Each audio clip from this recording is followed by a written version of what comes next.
Tentu saja, Bayu dan aku, kami besar bersama. Wajar saja. Sudahlah, jangan bersedih lagi. Jalan saja ke depan, menuju pesta ulang tahun yang kubuat untukmu.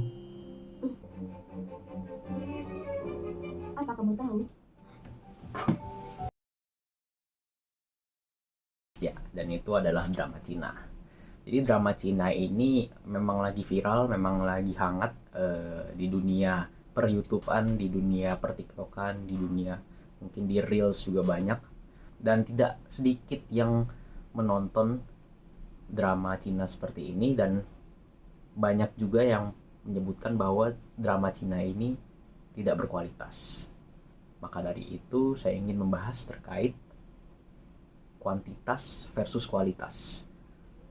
Apa yang dicari manusia, apa yang dicari seseorang ketika orang tersebut menonton sebuah show, menonton sebuah cerita, menonton sebuah konten. Jadi, perkenalkan, nama saya Marvel Moses Prasetyo, dan pada hari ini, pada kesempatan kali ini, saya ingin membahas tentang apa itu drama Cina. Oke, jadi mungkin kalian sudah mengenali apa itu drama Cina ya. Tapi kita akan bahas lagi. Jadi drama Cina itu adalah sekumpulan video yang berasal dari Tiongkok. Nah, jadi satu videonya itu berkisar antara 1 sampai 10 menit, jadi lumayan singkat. Dan uniknya lagi itu drama Cina ini disajikan dalam bentuk portrait atau vertikal dan bukan landscape. Jadi memang kerap kali ditemukan di banyak platform media sosial seperti TikTok, seperti YouTube Shorts, Instagram Reels, dan sebagainya. Nah, drama Cina ini atau Chinese short drama ini biasanya dipanggil sebagai Duanju di Tiongkok sana. Nah, beberapa karakteristik unik yang dimiliki oleh drama Cina ini adalah bahwa drama Cina ini memang mudah untuk diakses oleh banyak orang, seperti tadi mudah untuk diakses di media sosial, di layanan streaming juga. Dan kemudian fakta unik lainnya adalah bahwa Chinese short drama ini banyak mengungkit topik terkait balas dendam, terkait CEO penjahat, dan sebagainya.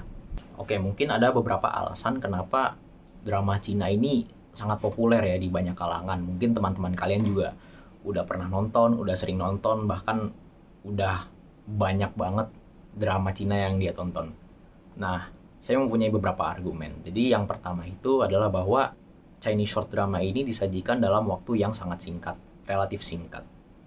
Dan ini efeknya kemana? Nah, ini efeknya lagi-lagi ke waktu luang ya. Jadi waktu luang yang orang dapatkan itu dipakai untuk menonton Chinese short drama. Karena memang waktu yang singkat itu dapat mengisi waktu luang yang singkat juga. Kemudian memang drama Cina ini sangat-sangat pintar dalam menceritakan ceritanya. Jadi banyak plot twist atau cliffhanger yang ditaruh di dalam episode-episodenya, terkhusus pada akhir episode, dimana ketika ada cliffhanger di akhir episode, maka orang tersebut akan cenderung untuk menonton episode yang selanjutnya dalam waktu yang cepat.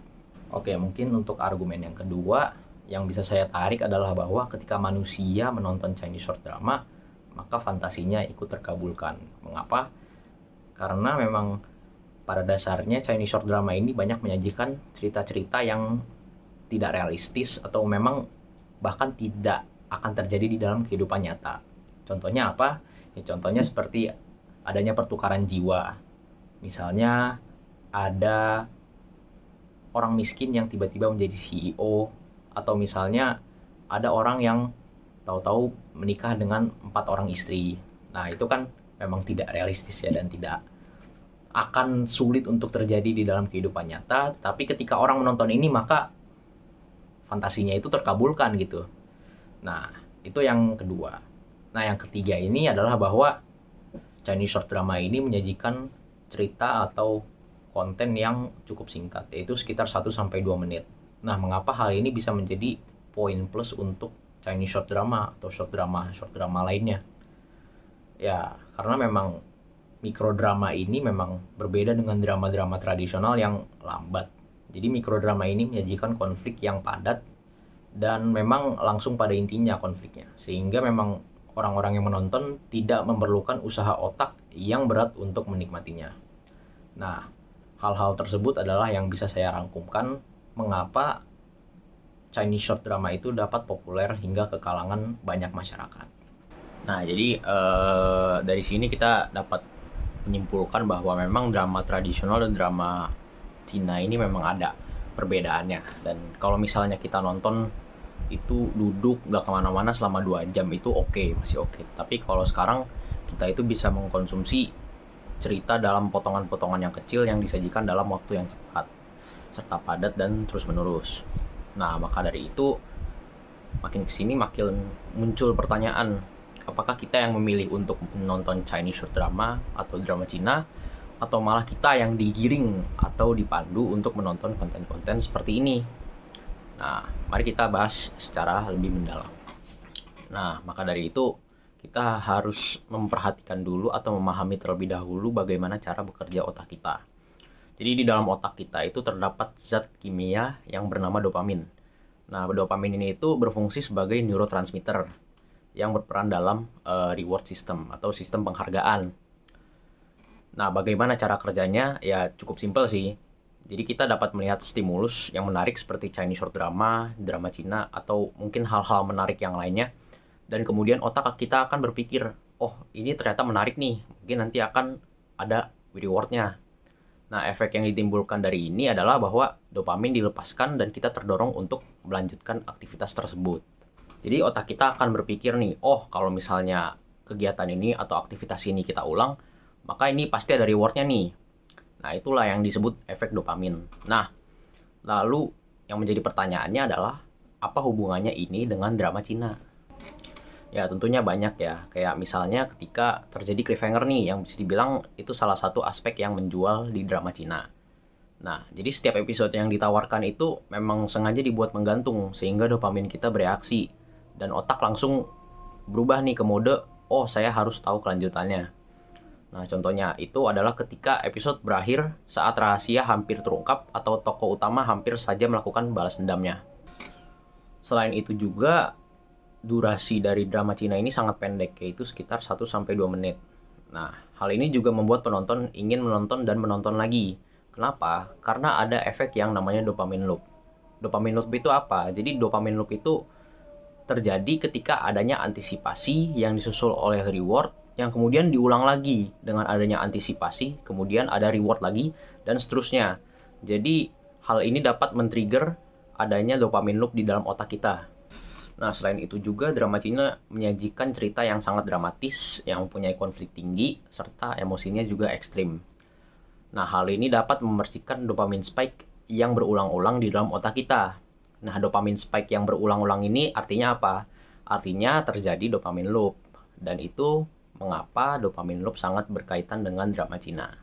Nah, ada satu elemen lagi nih yang mendukung perkembangan drama Cina, yaitu keberadaan algoritma. Nah, algoritma ini secara sederhana itu adalah sistem yang menentukan konten apa yang akan kamu lihat berikutnya.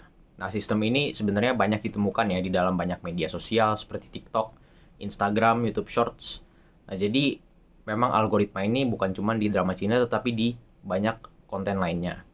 Nah, cara bekerja algoritma itu cukup simpel, yaitu dengan kita menonton satu short drama, sistem itu mencatat apakah kita menontonnya sampai akhir atau enggak. Nah, sehingga algoritma ini dapat menyimpulkan bahwa ini menarik untuk kamu dan menyajikan tontonan yang serupa. Nah, memang seperti yang sudah saya bahas tadi, memang sistem ini sudah lama banyak digunakan di dalam media sosial. Dan pembuat drama Cina memang dengan sengaja memilih media yang mempunyai sistem algoritma yang kuat untuk mendukung bisnis mereka, yaitu dengan menyajikan drama dalam bentuk shorts.